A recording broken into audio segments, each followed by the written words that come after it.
88 নং আয়াত, একটু আওয়াজ দিয়ে বলুন সুবহানাল্লাহ। এই আয়াতের মধ্যে রব্বুল আলামিন এবং হাকিমিন আমাদের দুনিয়ার জগৎ এবং পরবর্তীতে যে আখিরাত জগৎ রয়েছে, উভয় জগতে আপনার যতগুলো ব্যাপার রয়েছে সবগুলো এই আয়াতের মধ্যে আমরা ঢুকিয়ে দিয়েছেন। আওয়াজ দিয়ে বলুন সুবহানাল্লাহ। এই জন্য আপনার বিন্দুর মধ্যে যে পুরো সিন্ধু ঢুকানো যায়, যেটা আরেকটি নাম হচ্ছে কোরআন। একটু আওয়াজ দিয়ে বলুন সুবহানাল্লাহ। বলা হচ্ছে কোরআন মাজিদ এমন একটি কিতাব যেটি বিজ্ঞানময় কিতাব। একটু আওয়াজ দিয়ে বলুন সুবহানাল্লাহ। ইয়াসিন ওয়াল কোরআনুল হাকীম। বলা হচ্ছে ওই বিজ্ঞানময় কোরআনের শপথ।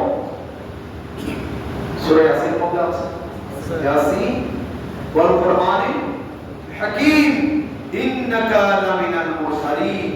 হে রাসূল সাল্লাল্লাহু আলাইহি ওয়াসাল্লাম, আপনি অবশ্যই রাসূলদের রাসূল। সুবহানাল্লাহ। রব্বুল আলামিন আমাদেরকে দুনিয়ার কোন কিতাবকে নিয়ে আমাদের জীবন বিধান নির্ধারণ করেন নাই। আসমানি কিতাব সর্বশ্রেষ্ঠ কিতাব। খোদাই জগতের মধ্যে যতগুলো কিতাব এসেছিল এই পর্যন্ত আসছে এবং পরবর্তী পর্যন্ত মানুষের রচিত যতগুলো কিতাব রয়েছে থাকবে, এই সবগুলোর মধ্যে শ্রেষ্ঠত্বের অন্যতম মর্যাদার অধিকারী কোরআন মাজিদ। আওয়াজ দিয়ে বলুন সুবহানাল্লাহ। এই কোরআনের মধ্যে আমাদেরকে আজকের রবিউল আউয়ালের দ্বিতীয় জুমার মধ্যে ইরশাদ করা হচ্ছে, ও আল্লাহর প্রিয় বান্দারা, তোমরা ওই দিনকে ভয় করো, ওই দিনকে ভয় করো। ওয়াত্তাকু ইয়াওমান, তোমরা ওই দিনকে ভয় করো, ওই দিনকে ভয় করো। তুরজাউনা ফীহি ইলাল্লাহ, যেই দিন তোমরা সবাই একমাত্র আল্লাহর নিকট ফিরে যাবে। সুবহানাল্লাহ। ওই দিন কি করবেন আল্লাহ? আল্লাহ বলেছেন সুম্মা তুওয়াফা কুল্লু নাফসিন মা কাসাবাত। ওই দিন, যেই দিন তোমরা সবাই একত্রিত হয়ে যাবে আল্লাহর নিকট, সবাই তোমরা ঈমান হয়ে যাবে, সবাই আল্লাহর নিকট পৌঁছে যাবে, তখন আল্লাহ প্রত্যেকটা রূহের জীবের, প্রত্যেকটা আত্মার যতগুলো মা কাসাবাত দুনিয়ার জীবনের মধ্যে যা কিছুতে অর্জন করেছে তার প্রত্যেক কিছুর দুহাফা প্রতিদান দেওয়া হবে। আমাদের এখানে 8 ঘন্টা ডিউটি করা হয়। বলা হচ্ছে তুমি যদি 8 ঘন্টা ডিউটি করো দৈনিক এবং মাসের শেষের দিকে আমি তোমাকে 30 দিন হিসাব করে তোমাকে 1 মাসের বেতন আমি দেব। নির্ধারণ আছে কি না? আছে। আল্লাহ বলছেন, ও আমার প্রিয় বান্দারা, তোমাদের ডিউটি এখনো শেষ হয় নাই। তোমাদের ডিউটি শেষ হবে যেই দিন তোমাদের নিকট মৃত্যু উপস্থিত হয়ে যাবে। একটু জোরে বলুন সুবহানাল্লাহ। আল্লাহ বলে দিচ্ছেন কোরআন মাজিদের আরেক জায়গায় মধ্যে বলছেন, ওয়া'বুদ রাব্বাকা, ও আমার প্রিয় বান্দারা, তোমরা তোমাদের প্রতিপালকের ইবাদত করো, হাত্তা ইয়াতিয়াকাল ইয়াকিন। আওয়াজ দিন সুবহানাল্লাহ। বলা হচ্ছে যতক্ষণ পর্যন্ত তোমার নিকট মৃত্যু আসে না পৌঁছবে ততক্ষণ পর্যন্ত তুমি তোমার রবের ইবাদত করতে থাকো। এটা কে বলছে? আল্লাহ। কোথায় বলছে? কোরআন মাজিদের মধ্যে বলছে। কোথায়? এখানে ওয়া'বুদ রাব্বাকা হাত্তা ইয়াতিয়াকাল ইয়াকিন। ইয়াকিন মানে হচ্ছে এখানে মৃত্যু। সুবহানাল্লাহ। অনেকে সরাসরি অর্থ করে ফেলে, এরকম অনেক মুফাসসির কোরআন, অনেক আপনার কোরআনের অনুবাদক ইয়াকিন মানে হচ্ছে বিশ্বাস। ইয়াকিন মানে বিশ্বাস, কিন্তু এখানে বিশ্বাস নয়। বিশ্বাসটা আমরা সেই দিন এনেছিলাম যে দিন কালেমায়ে লা ইলাহা ইল্লাল্লাহ মুহাম্মাদুর রাসূলুল্লাহ পড়ে আমরা মুসলমান হয়ে গিয়েছি। যে আমাদের ডান কানের মধ্যে আসার, বাম কানের মধ্যে আপনার ইকামত দেওয়া হয়েছিল, সেই দিন থেকে আমাদের একমাত্র মনোনীত ধর্ম কি হয়ে গেল? ইসলাম। আর আমাদের আমাদের পরিচয় হয়ে গেল কি? মুসলিম। আমাদের পরিচয় ইসলাম আমার ধর্ম, মুসলিম আমার পরিচয়। কে বলেছে? কবি নজরুল। কবি নজরুল বলেছেন আমার ধর্ম হচ্ছে ইসলাম, আমার পরিচয় হচ্ছে কি? মুসলিম। আমার জন্য কোনো ভয় নাই। কারণ কি? কারণ আমার হাতে রয়েছে জীবন বিধান কোরআন মাজিদ। জোরে বলুন সুবহানাল্লাহ। এই জন্য কোরআনের সাথে থাকার প্রয়োজন আছে কি না? অবশ্যই প্রয়োজন আছে। কিন্তু আমরা এই আয়াতের তাফসীরটা যদি আমরা দেখতে চাই, তাহলে স্বাভাবিক অনুবাদ দিয়ে, সরল অনুবাদ দিয়ে আমরা বুঝবো না। আমাদেরকে যেতে হবে কোরআনের পাশাপাশি হাদিস শরীফের মধ্যে। সুবহানাল্লাহ। কোথায় যেতে হবে? হাদিস শরীফের মধ্যে যেতে হবে। হাদিস শরীফ এটা হচ্ছে আল্লাহ রাসূল সাল্লাল্লাহু আলাইহি ওয়াসাল্লামের জবান থেকে নিঃসৃত, জবান থেকে বের হওয়া আরেকটি বহি। সুবহানাল্লাহ। কোরআন হচ্ছে বহি, হাদিস হচ্ছে বহি। কোরআন হচ্ছে বহি মাতলুব, হাদিস হচ্ছে বহিয়ে বাইরে মাতলুব। একটু জোরে বলুন সুবহানাল্লাহ। এই জন্য কোরআনের পাশাপাশি আমাদেরকে কিসে মানতে হবে? হাদিস শরীফও মানতে হবে। এবং আল্লাহর জমিনের মধ্যে যতগুলো বিশুদ্ধ হাদিস গ্রন্থ রয়েছে, সিহা সিদ্ধা রয়েছে, এই সিহা সিদ্ধার অন্যতম একটি হাদিস গ্রন্থ হচ্ছে তিরমিজি শরীফ। কি? তিরমিজি শরীফ। এই তিরমিজি শরীফের মধ্যে আপনার কিতাবুর রিকাকের তৃতীয় অনুচ্ছেদের মধ্যে আপনার ষষ্ঠ খণ্ডে, কত খণ্ডে? ইসলামিক ফাউন্ডেশন থেকে যেটা ব্যয় করেছে, সেটার ষষ্ঠ খণ্ডের কিতাবুর রিকাকের তৃতীয় অনুচ্ছেদের মধ্যে আপনার 5216 নং হাদিস, 5216 নং হাদিস। এই হাদিসের দিকে যাওয়ার আগে সাবস্টেন্সটা একটু বলে দিই, মূল জিনিসটা একটু বলে দিই। আল্লাহ রাসূল সাল্লাল্লাহু আলাইহি ওয়াসাল্লাম, আল্লাহর প্রিয় হাবিব সাল্লাল্লাহু আলাইহি ওয়াসাল্লাম, তার প্রিয় সাহাবী হযরত আবু হুরায়রা, সকলে বলুন রাদিয়াল্লাহু তাআলা আনহুকে এই রিওয়ায়াতটা দিয়েছেন হযরত আবু হুরায়রা রাদিয়াল্লাহু তাআলা আনহু থেকে বর্ণিত হাদিস শরীফ। সুবহানাল্লাহ সুবহানাল্লাহ। এই হাদিস শরীফটি তিরমিজি শরীফের পাশাপাশি আবার আপনার মিশকাতুল মাসাবি, যে হাদিস গ্রন্থটা আপনার যতগুলো মাদ্রাসা, ইসলামিক শিক্ষা কেন্দ্র যেগুলো রয়েছে, সবগুলোর মধ্যে পড়ানো হয়। কোন ধরনের অস্বীকার করা যাবে না, কোন ধরনের অস্বীকার করা যাবে না। এই হাদিস শরীফের অন্যতম হাদিস শরীফের মধ্যে আল্লাহ রাসূল সাল্লাল্লাহু আলাইহি ওয়াসাল্লাম ইরশাদ করেছেন, বলা হচ্ছে কিয়ামত কি জিনিস? কিয়ামত ওই জিনিস যে জিনিসটা তোমরা দেখবে যে তোমাদের মধ্যে থেকে 15টি কাজ যদি প্রকাশ পায়, তোমাদের মধ্যে যদি 15টি কাজ যদি প্রকাশ পায়, তাহলে বুঝবে যে কিয়ামত অতি নিকটে। বলুন সুবহানাল্লাহ। কিয়ামত অতি নিকটে। কয়টা কাজ বললাম? 15টি কাজ। এই 15টি কাজ যদি তোমাদের মধ্যে প্রকাশ পায়, তাহলে বুঝবে যে কিয়ামত তোমার অতি নিকটে। কিয়ামত কি?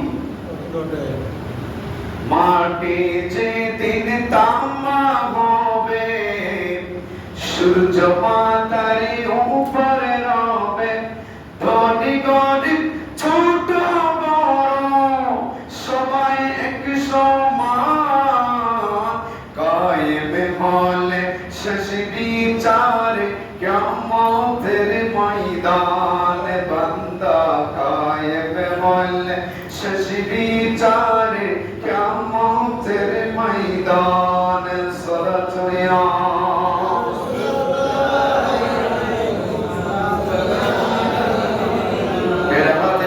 আমি একটি একটি করে বলছি, আমরা সবাই আমাদের বাস্তবিক জীবনের সাথে এই হাদিস শরীফের মধ্যে বর্ণিত যে 15টি কাজের কথা বলা হয়েছে, বিষয়ের কথা বলা হয়েছে, একটু মিলিয়ে নেব ইনশাআল্লাহ।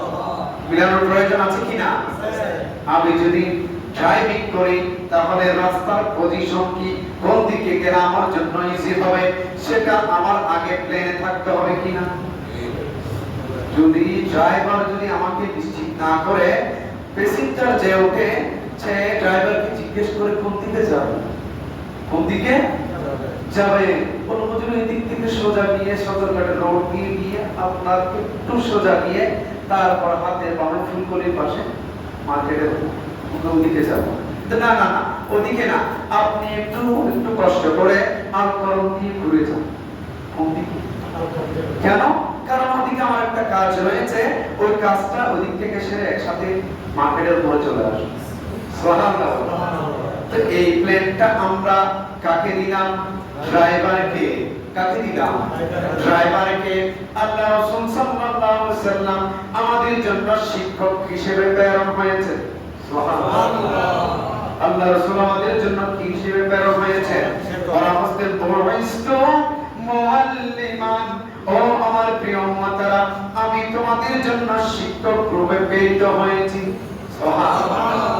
এখন শিক্ষক জানে কিনা ছাত্রের কোন বিষয় নিয়ে পড়ালেখা করলে ছাত্রটি বেশি ভালো করবে, কোন বিষয় নিয়ে পড়ালেখা করলে ছাত্রটি অনেক দূরে গিয়ে যাবে, তার জীবনের দৌড়াত্মটা অনেক বেশি দীর্ঘ হবে, অনেক উঁচু মকামের মধ্যে চলে যাবে। কে জানে? আদর্শ শিক্ষক। কে জানে? আদর্শ শিক্ষক জানে। এই জন্য বারবার শিক্ষক ছাত্রের মন মানসিকতা পড়ে এবং ছাত্র শিক্ষকের প্রতি যদি মনোযোগ হয়, তখন শিক্ষক যেদিকে বলে ছাত্র সেই বিষয় নিয়ে পড়ালেখা করে। করার পরে যখন উচ্চ একটা মাকাম যখন পেয়ে যায়, তখন ওই ছাত্রটা আবার ঘুরে ফিরে তার সেই ছোটকালের শিক্ষকের নিকট চলে আসে। আসে কি? বলছে আপনি আমাদেরকে আগে যেভাবে মারতেন আমাকে আরেকটু মারুন না। সুবহানাল্লাহ। কেন? তাহলে আপনি যদি ওই দিন আমাদেরকে এভাবে শাসন না করতেন, কঠোর একটা ডিসিপ্লিনের মধ্যে যদি না রাখতেন, তাহলে আমি আজকে এত দূর পর্যন্ত একটা উচ্চ একটা মর্যাদা অর্জন করতে পারতাম না। দেশ ও দশের জন্য বোঝা হয়ে যেতাম। এখন আমি দেশ এবং দশের জন্য সম্পদ। কি? সম্পত্তি এবং সম্পদ দুটোর মধ্যে ব্যস্ত আছে। আমাদের বাড়িঘর, ব্যাংক ব্যালেন্স, অ্যাসেট, গাড়ি, টাকা পয়সা, এই সব কিছু সম্পত্তি, সম্পদ না। কিন্তু আমাদের সন্তান সন্ততি, আমাদের দৈনিক 5 ওয়াক্ত নামাজ, আমাদের সঠিকভাবে চলাফেরা, সত্য কথা বলা, 5 ওয়াক্ত নামাজ পড়া, যা বলা সত্য বলা, হালালভাবে জীবন যাপন করা, হালাল রাস্তায় রুজি রোজগার করা, মানুষের সাথে সুন্দর ব্যবহার করা, এই সব কিছু সম্পদ। কি সম্পদ? সোজা কথায় সম্পত্তি হলো ওই জিনিস যেটা টাকা পয়সার মাধ্যমে বিনিময় করা যায়। টাকা পয়সার মাধ্যমে কি করা যায়? ওটাকে সম্পত্তি বলা হয়। এবং যেটা টাকা পয়সার মাধ্যমে কোন মূল্যবান জিনিস নিয়ে যেটা বিনিময় করা যায় না, সেইটাকে বলা হয় সম্পদ। সুবহানাল্লাহ। এই জন্য আমরা যে 5 ওয়াক্ত নামাজ আদায় করি, এটা আমাদের পরকালের সম্পদ। আমরা যদি দুনিয়ায় থেকে সৎ সন্তান যদি রেখে যেতে পারি, পরকালের জন্য আমাদের সম্পদ। আওয়াজ নাই, পরকালের জন্য আমাদের সম্পদ। এই সম্পদ, এটাকে, এই রত্নটাকে যত্ন করতে হবে কিনা? সৎ সন্তান এটা হচ্ছে আমাদের যেরকম ব্যাংক ব্যালেন্স আছে, আমাদের ব্যাংকের মধ্যে একটা ইন্টারেস্ট দেওয়া হয় চক্রবৃদ্ধি হারে। আমরা যখন 5 লক্ষ 10 লক্ষ টাকা যখন আমরা কি করি রাখি, তখন চক্রবৃদ্ধি হারে ওখানে আমাদেরকে আপনার কি দেওয়া হয়? সুদ দেওয়া হয়। কি দেওয়া হয়? সুদ দেওয়া হয়।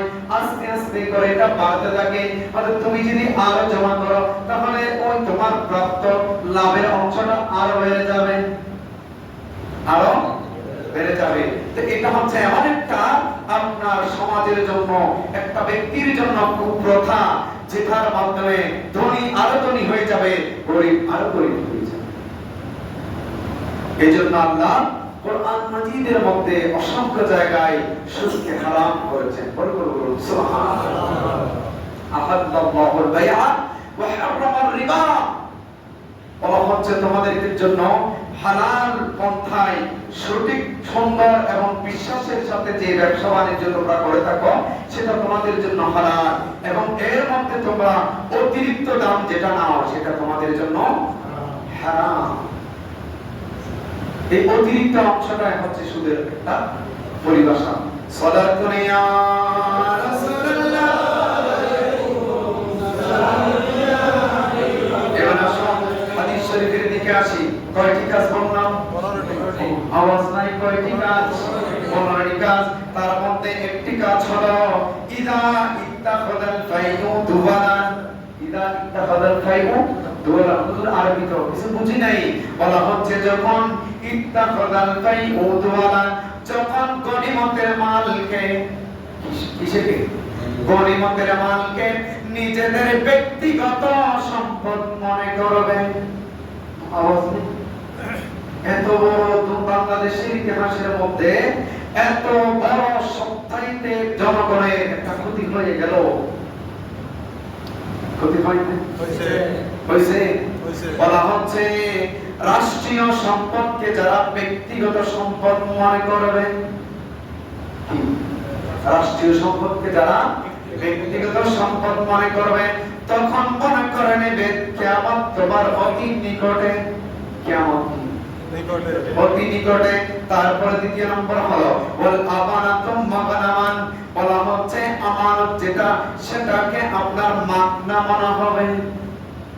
মাগনা, মাগনা মানে এমনিতেই যেটাকে পায় সেটা মাগনা। বলা হচ্ছে মাগনামান, বলা হচ্ছে মাগনামান মানে হচ্ছে আমানত কেউ জিতে রাখে, সেটাকে তারা কি করবে? নিজের সম্পত্তি মনে করে নিজেই কি করে ফেলবে? আত্মসাৎ করে ফেলবে। তারপর বলা হচ্ছে যাকাতু মাগরামান, এবং যাকাতকে তাদের জীবনের জন্য একটি জরিমানা মনে করা হবে। যাকাতকে কি মনে করা হবে? জরিমানা। আসলে কি জরিমানা? এটা হচ্ছে 8 শ্রেণীর মানুষের একটা হক, অধিকার। বলুন সুবহানাল্লাহ। যেমন সাদাকাতুল ফুকারা'i ওয়াল মাসাকিন ওয়াল আমিলিনা আলাইহা ওয়াল মুআল্লাফাতি কুলুবুহুম ওয়া ফির রিকাব ওয়াল গারিমিনা ওয়া ফিস সাবিল ফারিদাতুম মিনাল্লাহ।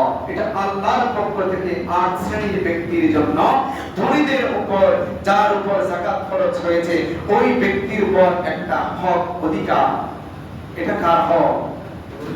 8 শ্রেণীর মানুষের হক। 8 শ্রেণীর মানুষের হক। যে 8 শ্রেণীর কথা কোথায় বলা হয়েছে কোরআন মাজিদে? বলা হয়েছে, লম্বা কথার দিকে যাচ্ছি না। তারপরে বলা হচ্ছে কয়টা গেল? একটা হচ্ছে কয়টা গেল? 3টা। কয়টা গেল? 3টা। এবার চতুর্থ নাম্বার ওয়া তুআল্লিমু লিগাইরিদ্দিন, তারা দ্বীনের দুনিয়ার মধ্যে যারা থাকবে দ্বীনের জ্ঞান অর্জনকে তারা ব্যতি রেখে দুনিয়ার যতগুলো জ্ঞান অর্জন রয়েছে সেদিকে ধাবিত হয়ে যাবে। দুনিয়া বিজ্ঞান অর্জনের জন্য কি হয়ে যাবে? দ্বীনের জ্ঞানকে ছেড়ে দেবে। ওয়া তুআল্লিমু লিগাইরিদ্দিন, গায়রিদ্দিন যতগুলো জ্ঞান আছে সবগুলো অর্জন করবে, কিন্তু দ্বীনের জ্ঞান তারা অর্জন করবে না। বাস্তব কি না? বাস্তব না? কিরকম বাস্তব? সেটা কিরকম? কারণ আমরা তো মুসলমান, প্রত্যেকদিন নামাজ পড়ি, মাস ওয়াক্ত, তাহলে দ্বীনের জ্ঞান কোথায় ছেড়ে দিলাম? না না, আমাদের কচিকাঁচা মাসুম প্রজন্ম, নতুন প্রজন্মকে আমরা কোথায় ঢেলে দিচ্ছি? আপনার বিভিন্ন রকমের একাডেমি, বিভিন্ন রকমের কিন্ডারগার্টেনের মধ্যে আপনার সকাল সকাল বাচ্চাদেরকে দৌড়ে দৌড়ে নিয়ে গিয়ে শিয়ালের কাছে মুরগি রেখে আসতেছি। শিয়ালের কাছে কি রেখে আসতেছি? বুঝুন এটা কেমন? এটা অবশ্যই ঠিক। কারণ আমরা শিয়ালের কাছে যদি মুরগি যদি আপনারা কি করি, আমরা যদি কি করি আমানত হিসেবে রাখি, তাহলে তো মুরগি আর পাওয়া যাবে না। তাহলে বলা হচ্ছে তোমরা যদি তোমাদের কোন একটা জাতিকে ধ্বংস করতে চাও, তাহলে তোমরা শিক্ষা খাতের মধ্যে একটা কি নিয়ে আসো? আপনার ক্ষতিকরমূলক একটা পরিকল্পনা নিয়ে আসো। এই কিন্ডারগার্টেন গুলো হচ্ছে আমাদের জন্য দ্বীনের জ্ঞান অর্জনের জন্য বড় অন্তরায়, বড়। কারণ 7টা বাজে, উঠে আমাদের কথা ছিল কোরআন নিয়ে বসার, কায়দা শরীফ নিয়ে বসার, কিসে? কোরআন নিয়ে বসার, কায়দা শরীফ নিয়ে বসার। তার পরবর্তীতে আমরা দুনিয়ার যত বড় বাংলা, অঙ্ক, ইংরেজি এগুলা পরে, আগে কি কিন্তু আমরা এই কিন্ডারগার্টেনের মধ্যে ভর্তি করার কারণে আমাদের সাথে এখন কি হয়ে যাচ্ছে, ওখানে প্রথমে শেখানো হচ্ছে আপনার আর্লি টুডেন্ট ইংলিশ শেখানো হচ্ছে, তার পরবর্তীতে আপনার বাংলা, তার পরবর্তীতে আপনার অন্য যে দুনিয়াবি সাবজেক্ট রয়েছে সেগুলা, ওখানের মধ্যে কোন ধরনের ইসলামিক জ্ঞান দেওয়া হচ্ছে না। জানেও না যে তাদের অবচেতনে একটা মুসলিম হিসেবে তাদের যে জ্ঞান অর্জনটা আগে অর্জন করা দরকার সেই দিকে আমাদের বিন্দু মাত্র ঘুরে। তাহলে এটার জন্য দায়ী কারা? যারা কিন্ডারগার্টেন বলছে তারা দায়ী? আমরা যারা আমাদের সন্তানদেরকে দিয়ে আসতেছি আমরা দায়ী। একজন অভিভাবক যদি আমরা এক অবস্থান থেকে যদি আমরা প্রতিবাদ করে তুলি যে আমাদের প্রথমেই আমরা কোরআন মাজিদের শিক্ষাকে আগে রাখবো, কোরআনের শিক্ষা, কায়দার শিক্ষাকে আগে দেব, তারপরে স্কুলে পাঠাবো, এটা যদি প্রত্যেক গার্ডিয়ানের আপনারা কি হয়ে যায়, একতাবদ্ধ হয়ে যায়, তাহলে ওই যে কিন্ডারগার্টেন তারা ড্যাশ করতে বাধ্য কি? সালাতু ইয়া রাসূলুল্লাহ, সালাম ইয়া হাবিবাল্লাহ। কোন নাম্বার বললাম? 4 নম্বরে হলো 5 নম্বরে আসি, বলা হচ্ছে ওয়া আতাআর রাজুলু ইমরাতাহু, বলা হচ্ছে পুরুষ যারা রয়েছেন, স্বামী যারা রয়েছেন, তারা তাদের স্ত্রীর অনুগত হয়ে যাবে। স্ত্রী যদি উঠতে বলে তাহলে উঠবে, স্ত্রী যদি বসতে বলে তাহলে বসবে, স্ত্রীর কথা ধরে মাকে দূরে সরিয়ে দেবে, বাবাকে দূরে সরিয়ে দেবে, মারধর করবে বা প্রতিবাদ করবে। কি করবে? স্ত্রীর অনুগত হয়ে যাবে। কারা? পুরুষরা। বলা হচ্ছে ওয়া আতাআর রাজুলু, পুরুষরা অনুগত হয়ে যাবে ইমরাআতাহু, তার স্ত্রী। এটা কিসের আলামত? কিয়ামতের আলামত। তারপর বলা হচ্ছে ওয়া আদনা সাদিকাহু, এবং তার বন্ধু বান্ধবকে সবচাইতে কাছের মানুষ হিসেবে গ্রহণ করে নেবে। বন্ধু বান্ধবকে কি করবে? কাছের মানুষ হিসেবে গ্রহণ করে নেবে। ওয়া আকসা আবাহু, মা বাবাকে দূরে সরিয়ে দেবে। মা বাবাকে কি করবে? দূরে সরিয়ে দেবে। বলা হচ্ছে আপনার স্ত্রীর কথা ধরে মাকে জাজমেন্ট করবে, মাকে বিচারের কাঠগড়ায় দাঁড় করিয়ে দেবে। স্ত্রীর কথা ধরে বাবাকে বা আপনার বাবার ব্যাপারে অভিযোগ তুলবে। তুলবে কিনা? তুলতেছে না?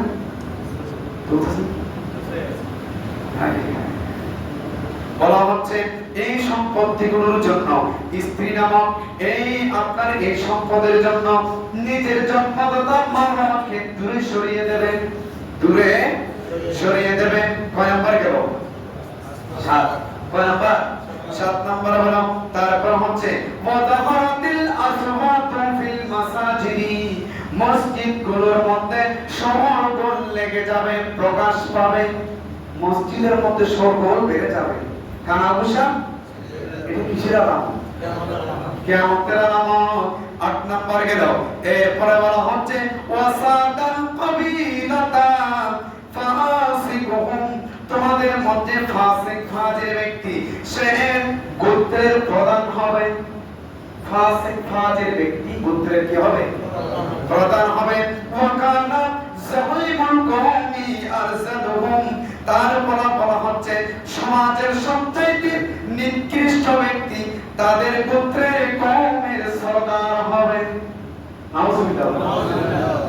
তারপর বলা হচ্ছে ওয়া আকরিমার রাজুলু মুখাফাতা শাররিহি, মানুষ আপনার যতগুলো মানুষ রয়েছে সবগুলো এমন ব্যক্তিকে সম্মান করবেন। কিসে?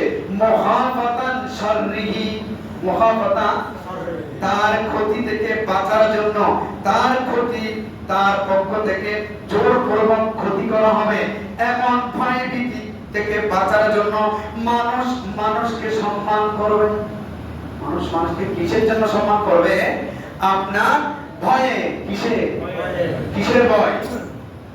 কিসের ভয়? ক্ষতি হয়ে যাবে, আমার জীবনে কি হয়ে যাবে, তাকে যদি সম্মান না করে আমার চাকরি চলে যাবে, তাকে যদি ইজ্জত না করি তাহলে আমার ব্যবসা বাণিজ্য বন্ধ হয়ে যাবে, আমার সিন্ডিকেট কি হয়ে যাবে। নাউযুবিল্লাহ বলেন। তারপরে বলা হচ্ছে ওয়াযাহারাতিল কায়নাতু ওয়াল মাওয়াসিব। তারপরে বলা হচ্ছে আপনার কয়নাত বাদ্যযন্ত্র এবং গায়ক আস্তে আস্তে অধিক হারে প্রকাশ পাবে। অধিক হারে কি হয়ে যাবে? বাদ্যযন্ত্র এবং গায়কদের অবস্থা কি হয়ে যাবে? বেড়ে যাবে, ব্যাপকতা বেড়ে যাবে। ওয়াশুরিবাতিল খুমুর, মদ্যপান বেড়ে যাবে। মানুষ অনায়াসে কি করবে? মদ্যপান করবে। তারপর বলা হচ্ছে ওয়ালাআনা আখিরু হাদিহিল উম্মতি আউওয়ালাহা। বলা হচ্ছে পরবর্তী যে প্রজন্ম মুসলমানগণ থাকবে তারা পূর্ববর্তী মুসলমানদের উপর লানত দেবে। কি দেবে? এবং তাদের দোষ ধরবে। তাদের কি ধরবে?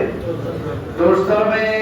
তারপরে বলা হচ্ছে এই আপনার 15টা কাজ যখন প্রকাশ পাবে, 15টা কাজ যখন মুসলমানদের জীবনের মধ্যে ব্যাপক হারে বেড়ে যাবে, এরপরে আল্লাহ রাসূল বলে দিচ্ছেন ফারতাকিবু ইনদা দালিক, ফারতাকিবু ইনদা দালিক, অতঃপর ইনতাকিমু, তোমরা অপেক্ষা করো, ইনদা দালিক, এই 15টি কাজ যখন প্রকাশ হবে তারপরে তোমরা অপেক্ষা করো। কিসের জন্য? রিহাল হামারা, বলুন নাউযুবিল্লাহ। আপনার লু হাওয়া, অগ্নি হাওয়া, আপনার রক্তিম বর্ণের, লাল রকমের রক্তিম বর্ণের একটা বাতাস সৃষ্টি হয়ে যাবে। কি হয়ে যাবে? দুনিয়ার মধ্যে রক্তিম বর্ণের বাতাস সৃষ্টি হয়ে যাবে। এমন তো বাতাসের মধ্যে রং নাই। যখন মরুভূমির মধ্যে লু হাওয়া হয় তখন দেখবেন যে আপনার বালিটারি সবগুলো নিয়ে আপনার কি হয়ে যায়?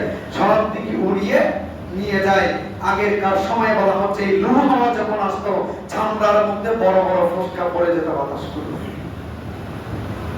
তারপরে বলা হচ্ছে ওয়াজালজালাতান, দুনিয়ার মধ্যে ভূমিকম্প বেড়ে যাবে। ভূমিকম্প কি? এই 15টি কাজ যখন প্রকাশ পাবে তখন রক্তিম বাতাস হবে, রক্তবর্ণের বাতাস ছড়ে যাবে, ভূমিকম্প হবে, ওয়াখসফান, ভূমিধস হবে। কি হবে? ভূমিধস হবে। তারপরে বলা হচ্ছে ওয়ামাসখান, রূপ পরিবর্তন হয়ে যাবে। কি হয়ে যাবে? রূপ পরিবর্তন হয়ে যাবে। আর তারপরে বলা হচ্ছে ওয়াকাযফান, তারপরে বলা হচ্ছে আপনার দুনিয়ার মধ্যে আল্লাহর যতগুলো বালা মুসিবত আছে সেগুলো আয়াতিন তাতাবুআ কানিদামি কাসরি, বলা হচ্ছে আপনার মতি গাঁথানো তাসবির সুতো যেমন কেটে দিনে একটির পর একটি দানা যেমন পড়তে থাকে, একটির পর একটি এরকম বালা মুসিবত আল্লাহর পক্ষ থেকে গজব তোমাদের উপর নাযিল হয়ে যাবে। হুজুর বলুন নাউযুবিল্লাহ। এই সব কিছু হচ্ছে কিয়ামতে। এই কিয়ামতের আলামত থেকে বাঁচার জন্য একটাই উপায়, সেটা কি? 5 ওয়াক্ত নামাজ আদায় করতে হবে। 5 ওয়াক্ত নামাজ। অনেক রকম কথাবার্তা আছে, কিন্তু একটা জিনিস যখন আমরা নিজেদের জীবনে বাস্তবায়ন করে ফেলব তখন বাকি যতগুলো ক্ষতির বিষয় রয়েছে সবগুলো অটোমেটিক চলে যাবে। কারণ কেন? ইন্নাস সালাতা তানহা আনিল ফাহশাই ওয়াল মুনকার। যতগুলো ফাহিশা কাজ রয়েছে, যতগুলো ঘৃণিত কাজ রয়েছে, নামাজ ওই সমস্ত ঘৃণিত কাজগুলোকে করার জন্য বাধা দান করবে। সুবহানাল্লাহ। এই জন্য নামাজি হতে হবে, ঠিক কি না? মসজিদের সাথে সম্পর্ক রাখতে হবে। কিন্তু এখন আমরা বড় দুঃখের বিষয়, আমরা এমন এক অবস্থার মধ্যে আছি, মাথায় টুপি আছে, গায়ে লম্বা পাঞ্জাবি আছে, আবা কাবা পাগড়ি জুব্বা এমন ভাবে আছে মনে হচ্ছে আসমান থেকে ফেরেশতা নাযিল হয়েছে, কিন্তু নাম দেয় তাওহীদি জনতা, কিন্তু কাজ করে ইসলামিক কাজ করে কি ইসলামিক। যেই কাজগুলো বিধর্মীরা করে সেই কাজগুলো আপনার তাওহীদি জনতা নাম দিয়ে থাকে করে কি করে। দেখেছেন ফেসবুকের মধ্যে একজন মানুষকে কবর থেকে তোলার পরে কয়দিন পর 13 দিন পর তাকে কবর থেকে তোলে তাকে জ্বলন্ত আগুনের মধ্যে দিয়ে পুড়িয়ে ফেলা হয়েছে। কি করা হয়েছে? মানলাম সে শিরক করেছে, মুশরিক হয়ে গেছে, কাফের হয়ে গেছে, সেই নাম মাহাদি দাবি করেছে, কিন্তু তার নাম বলা হচ্ছে কি নূরে নূর নূরুল ফাতহ। আপনার এই নূরুল ফাতহ, কিন্তু সে বলতেছে ইমাম মাহাদি।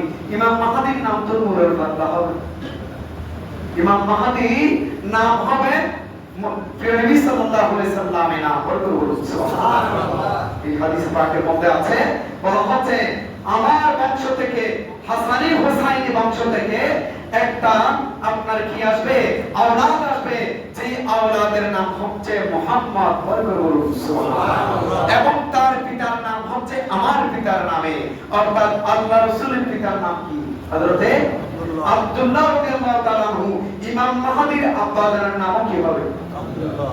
এবং সে আওলাদ রাসূল হবে। সে কি হবে? আওলাদ রাসূল। হাদিস পাকে এরকম আছে, যদি ভাবতে কিয়ামত কায়েম হওয়ার যদি একদিনও বাকি থাকে, ওই একদিনের জন্য হলেও আল্লাহ ইমাম মাহদিকে পাঠাবেন এবং ওই একদিনকে বছর থেকে বছর 7 বছর পর্যন্ত দীর্ঘায়িত করে দেবেন। সুবহানাল্লাহ। মুখে বলে দিলেই দাবি করলেই হয়ে গেল না। এখন তার দাবির উপরে আমি যদি তাকে জ্বলন্ত আগুনের মধ্যে মরে যাওয়ার পরে জ্বালিয়ে ফেলি, এখন কি সে তার প্রায়শ্চিত্ত পেয়ে গেছে? কোন ব্যক্তি যখন মারা যায়, ওই মারা যাওয়ার ব্যক্তির পরে এরপরে সে সম্পূর্ণ আল্লাহর জিম্মায় চলে যায়। তার একমাত্র বিচারক হলেন কে? আল্লাহ। এই জন্য কোন কেউ যদি ফাঁসি খায়, কি খায়? ফাঁসি খায়। কেউ যদি কোন মুসলমান যদি বিষ খায়, কি খায়? বিষ খায়। ওই মুসলমানের জানাজা পড়তে হবে। ওই মুসলমানের কি করতে হবে? জানাজা পড়তে হবে। এবং মুসলমানদের যে কবরস্থান আছে সেই কবরস্থানের মধ্যে তাকে দাফন করতে হবে। কারণ কেন? কারণ সে ফাঁসি খেয়েছে, বিষ খেয়েছে, সে নিজের উপর জুলুম করেছে। এই জুলুমের বিচার কে করবে? আল্লাহ। সেজন্য মুসলমানরা দায়ী, সেজন্য একমাত্র সে দায়ী। বিচারক হবেন আল্লাহ, আর বিচারের কাঠগড়ায় দাঁড়াবেন সেই ব্যক্তি। আমরা মুসলমানরা নয়। এজন্য মুসলমানদের উপর হক হলো, একজন মুসলমান যখন মারা যায়, সে যদিও কাফের হয়, যদিও আল্লাহ রাসূল সাল্লাল্লাহু আলাইহি সাল্লাম এক আপনার ইহুদির লাশ নিয়ে যাচ্ছে, তখন আল্লাহ রাসূল দাঁড়িয়ে গেলেন। কি হয়? তখন সাহাবাইরা বলছেন, ইয়া রাসূলুল্লাহ, সে তো ইহুদি। বরঞ্চ সে ইহুদি হলো, সে তো একজন ইনসান। আর ইসলাম তো মানবতার শিক্ষা দেয়, ইনসানিয়তের শিক্ষা। আল্লাহ আমাদেরকে বুঝার তৌফিক দান করুন। আমিন।